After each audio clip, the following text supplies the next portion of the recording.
Good morning and welcome back to another video here on Jones Family Farm. A little bit earlier in the morning now. We're gonna go over a few things that we've added here recently to the farm. I know you did in the last video, or last maybe 2 videos ago now, saw the forklift, and that actually was sold. I got stuck a few times in the yard already, in the yard back at the the farm. Before we even brought it here to the wood yard, so I actually did sell that already, and I'm on the lookout for a Moffett. If anyone knows what that is, it's one of those basically piggyback lifts that go in the back of a semi. They use to deliver palletized material. They only weigh about 4,500 to 5,000 pounds for the smaller ones. It can lift about exactly what they weigh, from my understanding. So that's kind of be what I'm gonna be looking out for in the future. I'm looking at the next newest piece of equipment that we got, because if you can see, let me see if I can show you without giving it away. If you look at the Eco Pro here, you can see that there is something missing that these come with, and that is off to the side. I had to take it apart, is the belt snap, but it's a conveyor. So the conveyor is missing off of my Eco Pro 300 processor. I guess the belt snapped, and kind of a lot of other little things were going on with it. The belt wasn't tracking correctly, so instead of rebuilding that, swapping it over to the chain drive, she went out and found something else, which I'm looking at right now. Is a new, to me, conveyor belt. It is a John Deere 321 elevator. It is a double chain driven elevator lift. Probably originally, I think they were originally built probably for hay or something along those lines. This one, for the last quite a few years, has been used. The people I bought it from were using it off of a firewood processor, and needed a little bit of work when I got it, so I went and slapped a new motor on it. And this was actually a great company I ordered from. It was Carroll Stream Motors or something along those lines, up in Michigan. I ordered on a Friday midday. It was here by Monday morning, so it was extremely quick shipping. It's a 6.5 horsepower electric start motor, but the biggest thing is why I had to order a motor was to get this little doohickey right here. Let me see if I can do it right here. That is a 6-to-1 gear reduction. So I hooked up a regular motor to this, and it was flying. It was going way too quick. Literally would have shot wood 15 feet off the end of the conveyor.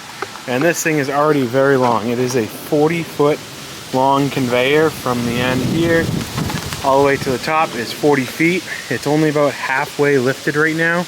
It can easily load a triaxle the way it is already, but I'm sure you can load a triaxle a long way.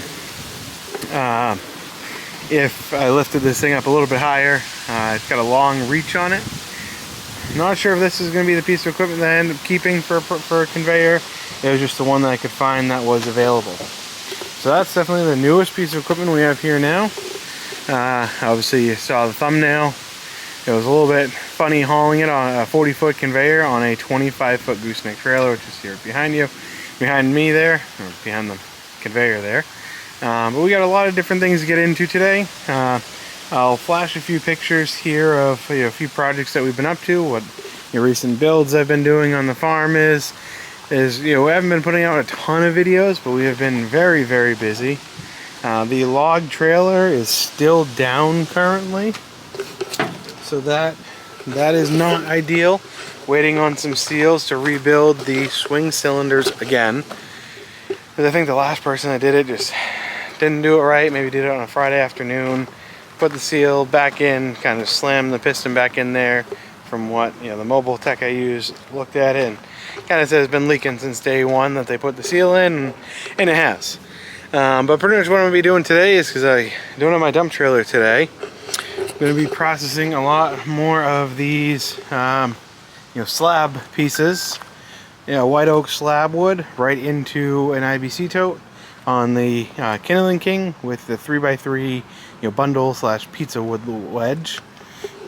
And I'll swap it over a little bit later and start running some kindling. but I've been running low on processor logs, so I've had to start doing the old-fashioned way. And the logs that are a bit too big to go in the processor, I've been bucking up into a pile here that I will eventually be running the Rugged Made to grow this pile once I have all of these logs here processed. Well, obviously not the big ones, but small ones over there. And something I do every year for one of the sawmills that I haul to is this pile here. Actually, this whole pile here goes back pretty far, probably 1.5 dump trailer loads worth. It'll make a firewood. They keep all their logs that they get brought in all year, all the small ones that are kind of too small in the mill, maybe have a crook in them or a bow or kind of twisted grain, something like that, something that they don't want to mill for whatever reason. They keep them, anything that's 16 inches and under, and I go ahead and process it all for them. And he's an older gentleman, and what he does is actually takes care of a few family friends that husbands may have passed away, takes care of their widows, and delivers them some firewood to have every year. So what I do is I go ahead, kind of do my little good deed of the year and process a lot of this up. Process all these logs up for nothing for them and deliver them back to the sawmill, where they'll disperse them, the wood as needed, kind of just to help people give them a little bit of emergency, stash of firewood. So that's what this pile here is for. So we'll go ahead and get that done soon. So next on the chopping block, after I have all of the logs that are currently on the deck over there processed, will be this pile. But enough talking, let's get to work.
So in my opinion, I know, let's get these shut off. In my opinion, this is the perfect solution for bundle slab wood. I may even call it a business in a box. It's very simple. You get a very small box wedge that you can run the kindling wedge on, or you can run this pizza wood wedge on, which every single time this slab wood goes through it. It doesn't really, yes, there are some perfectly flat edges, but for the most of it you cannot tell that this was bundles of slab wood. And anyone with a tractor that runs 9 gallons per minute, which is pretty much any tractor above like 25 horsepower, which is like all of them now pretty much. So this is a 40 horsepower tractor, does about 13 gallons per minute, I believe. But if you buy this Kindling King machine and get slab wood from sawmills that sell it extremely cheap, most of them do is just a byproduct pretty much that they need to get rid of, cut it down to 16 inches. You don't need a $20,000 processor, or $20,000 splitter or anything else. You don't even need to deal with logs. You can just deal with slabs and start a business in a box pretty much. And bundle the wood. You can sell it to locally for hobbyists that have a pizza oven or a wood burning oven of some sort, or smokers. If you separate all the species out, like this is all white oak, And typically a lot of those bundle slabs, at least from the mill I get them from, they are pretty much all sorted out by species. So obviously the pine and the oak are separate, or the pine's completely separate in different bundles. But the oak they do separately. They run the black walnut completely separately because that can't go to animal bedding, so they have to run that off separate. And same with the slabs, can't really go to a farm because that stuff is dangerous and hazardous to horses and any livestock really. But pretty much they sell the bundles those very cheap, and typically they come in half cord or 1 cord increments. And when it stacks out, you pretty much get exactly that because it is already has a lot of flat edges, so it stacks very easily in the bundles. And I do deliver a lot of them from the sawmills to people that are using them to heat their outdoor wood boilers, as it's cheap slab wood to be able to run them. You don't really have to do, you don't have to really split any of them. All you have to do is cut it to length for bundle wood, or for boiler wood. All you have to do is cut them to length. There's no splitting needed. Even some of the biggest pieces, the slabs, there's no splitting required at all. So you can take a waste product, which is the slab wood, and turn it into a finished product here. You can bundle it, you can put it in bags, you can kind of sell it loose, in stacks on a little roadside stand. There's many different options you can do with a very minimal investment, in terms of firewood equipment. $4,000 range is very minimal for a splitter. And you can run it right off of your existing tractor that you have. This is a TYM 40 horsepower. As long as you have rear remotes or can add them, they can be added relatively cheaply too. Or even a front remote, a grapple remote. You just got to be able to detent it or hold it on to run the wedge. But that's pretty much a business in a box there. I know I've touched on this a little bit before, but every time I run this machine, I really think of, if you were just starting out, if you were scaling back, anything else, or if I was scaling back, or if I was just starting out, this would be a machine that I would buy. Because it's one can do it all really. Even if you take some of the bigger rounds, like some of these, and chop them down into quarters, use an axe and split it down into quarters, it's a lot of work, yeah. But then you don't need a second wood splitter. You can run it right through this box wedge. It'll take anything up to 10-inch rounds. So, something to think about. I'm gonna get back to it. I gotta cut some more, logs, some small pieces of wood down, and so I can run more on this Kindling King. So I'll get back here once I have some more wood ready to run through this. But I made very quick work of that and filled, and loosely, I'd say it's even somewhat stacked in there because it's just the way it pushes it off. Filled up a quarter of the IBC tote in just 10 minutes of actual running. I was running back and forth, but 10 minutes of actual splitting time filled up a quarter of this IBC tote, conservatively. So, small machine, small package, high output. Definitely has a high output of material, in my opinion. But let's get back to it.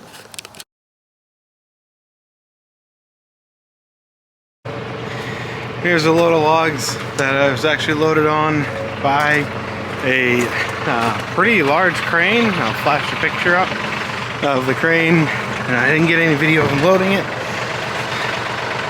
It was a fairly large crane job and a fairly large crane. These are some behemoths of logs, so you can kind of use a hand for reference. Gonna see about unloading them with a little truck.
trailer back tomorrow or something, that's where it's gonna live. Alright, so what we're gonna get into now is running the new conveyor for the first time off of the processor. Got the dump trailer back today. Well, there, as you can see, so pretty much what it does is just, elongates the entire setup here. Instead of the old short conveyor, wood comes off. I gotta build wings for this, absolutely still. I'm gonna build wings. I'm sure a lot of wood's gonna fall off. But, goes up the conveyor, right into the dump trailer, and as you can see, these walls are pretty tall. They're over my head. You know, 4 foot interior walls, and that is still dumping, say, another 4 feet over that. So you could load anything with this conveyor.